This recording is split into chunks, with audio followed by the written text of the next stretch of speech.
I created this design to go with this table. See, it's got the little wheels, and it looks pretty good. The table is an old classic mahogany table that had a leather top on it, which I removed the leather top because it was all crinkly, and even with mink oil it wasn't going to revive.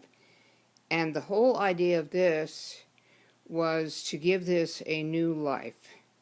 So I created this beautiful design right here on a piece of butcher paper, and I did it with alcohol ink markers and a little bit of acrylic paint because some of the ink markers just weren't vibrant enough for me. Made a mistake here, but I took advantage of it because if it was all uniform it would be rather boring, so I kind of took advantage of that and offset it. So what do you think? Do you think that's a good design for this table? And what color do you think I should paint the table? One of the colors in the artwork? Or all black? Or what do you think I should do with it?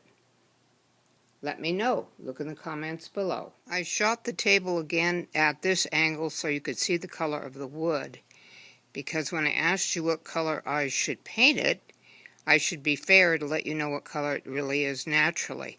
Now I sanded it down and cleaned it all up, and do you think I should leave it that way or paint it?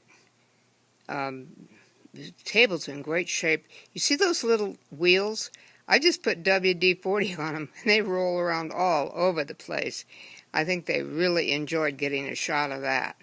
Anyway, I'd love to hear your comments on this, and I'll talk to you later.